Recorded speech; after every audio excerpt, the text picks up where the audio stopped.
और जिस दिन मुझे उन्होंने चैलेंज किया कि जुम्मा के अव्वल अगर तुमने राजीनामा नहीं दे के मेरे खिलाफ ठहरे तो तुम बाप के बेटे नहीं करके बोलने का एक सवाल मेरे सामने रखे थे। मुझे सियासत से ज़्यादा मैं मेरे बाप को प्यार करता हूँ।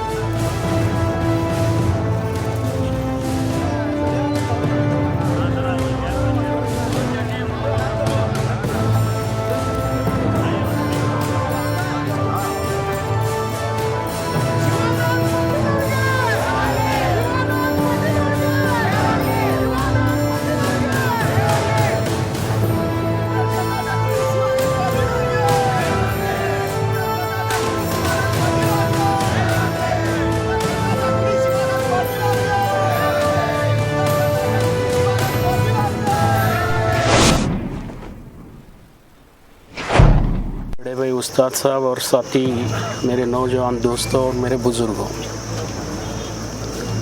आज जो हादसा बीजापुर में हुआ है ये बहुत दिनों से होते आ रहा था। उसको रुकाने में हम भी थोड़ा पहला ही कोशिश करना ज़रूरी था।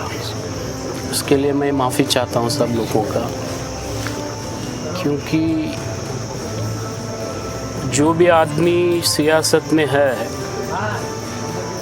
वो आदमी हर कौम को साथ में लेके चलना उसका फ़र्ज़ होता है। हिंदुस्तान का कॉन्स्टिट्यूशन है और हिंदुस्तान की जो आबादी आज तक जी रही है उसी मिसाल पर जी रही है। और आदमी को कभी कभी सियासत में अल्लाह ऊंचा भी करता है, नीचा भी करता है। जो आदमी बात करने से पहले ये सोचना पड़ता है, जितने बार जलील होने के बाद भी उन्होंने इंसानियत नहीं सीखी, वो बहुत बड़ी जुल्म है। और उस दिन जो 28 तारीख को मैंने मोहम्मद पैगंबर साहब की जो जुलूस में जो बोलना था तो वो बोलना मुनासिब था, वो कोई गलत नहीं था उसमें।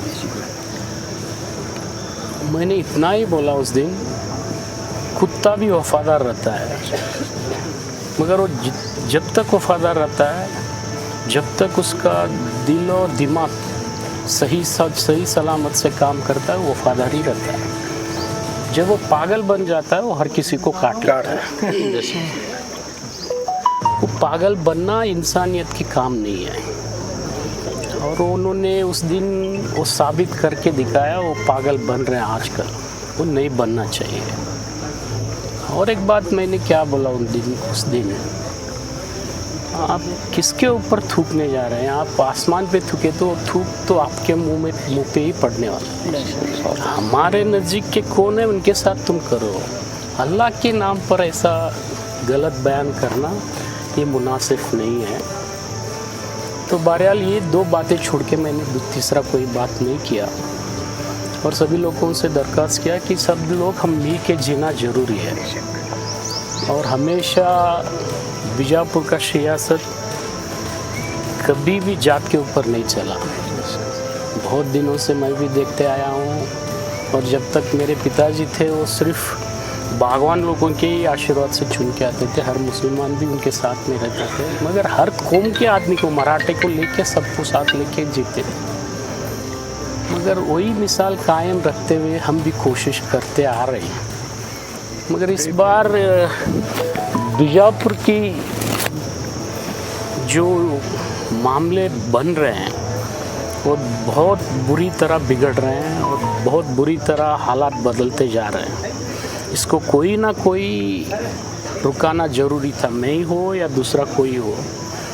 मगर दूसरे नहीं रुकाए कर को मैं रुकाने की कोशिश किया कर को आपके सामने मैं मेरा पीठ दबदबाता नहीं, वो गलत है। क्योंकि मुझे भी मोहम्मद पैगंबर साहब को तो गलती से मैं बोला हूँ करके बहुत दिनों के बाद एहसास हुआ उनको। और उससे पहले हमेशा हर आदमी को, जो बीजापुर उतना ही नहीं, सारे स्टेट के जितने भी बड़े हैं छोटे हैं, उनके खिलाफ क्या बोलते थे वो और वो ऐसा भी साबित करना कोशिश करे कि वो एक ही हिंदू को पैदा हुए, बाकी सब जने दूसरे को पैदा हुए, ऐसा सोचते हैं। वो गलत है ना। आदमी जब भी दुनिया पे कदम रखता है तो अर्जी डाल के नहीं आता मैं मुसलमानों में जन्म लेना या हिंदू में जन्म लेना या मराठे में जन्म लेना। ये गलत बयान वो करते आया हमेशा। और ये हिंदुस्तान एक ऐसा मिसाल है, यहाँ पे हर कोई भी भाईचारे से जीना चाहता है। उस माहौल को ख़राब करने में एक हद होता है और बहुत बड़ा हद इन्होंने पार किया था आते हुए दिनों में। और वो 30 तारीख को जो उन्होंने बयान दिया कि बसवण्णा का जयंती था, तो दुनिया में मेरे ख्याल से 2-3 शख्सियत ऐसे हैं, मोहम्मद पैगंबर साहब हो, बसवण्णा साहब हो, क्राइस्ट हो, ये सब लोग इंसानियत के लिए जिए, बिना अपने लिए नहीं जिए। तो उनके नाम लेते वक्त भी ये आदमी को शर्म ना ही आते हुए ऐसा बयान करते जा रहे हैं। इसको कोई ना कोई एक फुल पॉइंट डालना बहुत ज़रूरी था। और उस दिन 30 तारीख को जब उन्होंने बोला तो ना आज तक मैं मेरे भाई से पूछा ना मेरे घर से पूछा। मैंने तय किया कि जीवन में 6 बार तो मैं MLA बन चुका हूँ, अगर 7वें बार बनना है तो मेरे नसीब में रहा तो, और सारे कौम बीजापुर के मुझे आशीर्वाद करते रहे तो मैं जीत के आता हूँ।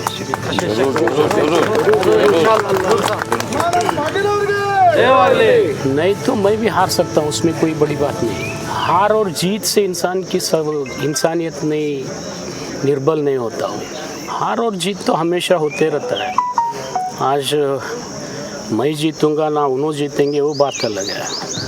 अभी हद तो यहाँ तक पार हुआ है कि ये आदमी को गाली दे तो चलता है, बाप को भी गाली दे रहा है, भगवान को भी गाली दे रहा है, भाई को भी गाली दे रहा है, माँ को भी गाली दे रहा है। तो जो आदमी इतने सालों से हमारे साथ थे, ऐसा बयान करते करते आज हद अपने आप हद पार कर रहे हैं। इनको कोई ना कोई सबक सिखाना, या मैं ही करता हूँ करके नहीं, मेरे अलावा और कोई भी करते रहे तो उनको भी करने का मौका देने को मैं तैयार हूँ। इसमें कोई मेरा स्वार्थ नहीं है। मैं अब भी बोल रहा हूँ, उस दिन भी मैंने बोला, हालांकि मुशर्रफ साहब को ही बोला मैं स्टेज पे, देखो ऐसा है हालात कर। और जिस दिन मुझे उन्होंने चैलेंज किया कि जुम्मा के अव्वल अगर तुमने राजीनामा नहीं दे के मेरे खिलाफ ठहरे तो तुम बाप के बेटे नहीं करके बोलने का एक सवाल मेरे सामने रखे थे। मुझे सियासत से ज़्यादा मैं मेरे बाप को प्यार करता हूँ।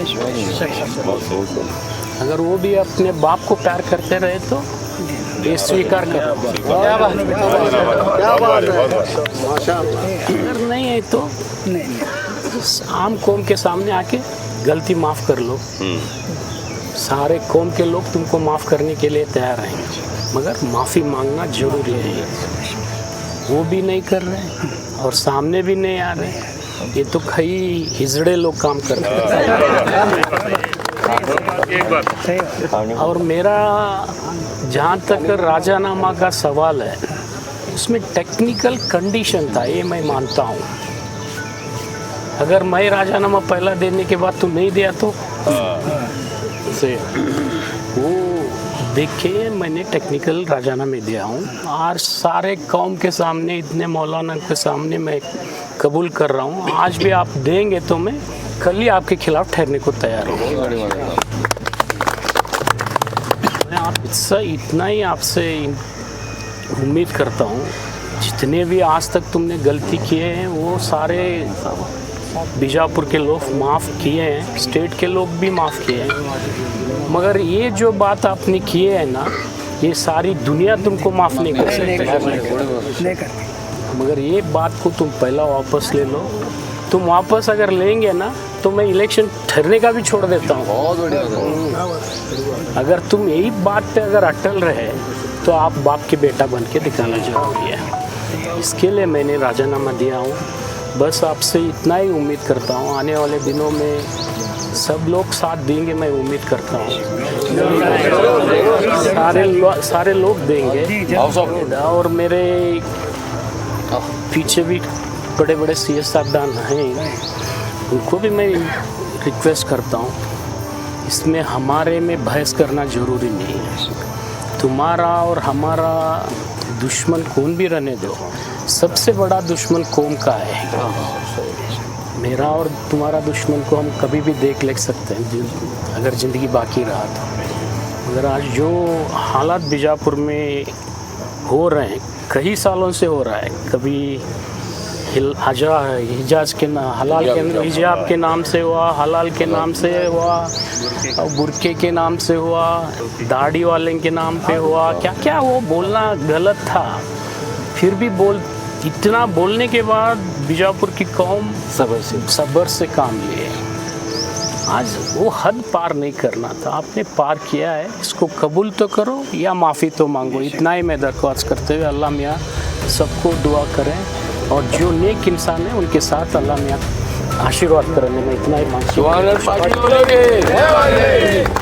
तमाम लोगों का तुम आगे बढ़ो, हम तुम्हारे साथ हैं, आनंद साहब तुम आगे बढ़ो, हम तुम्हारे साथ हैं। सर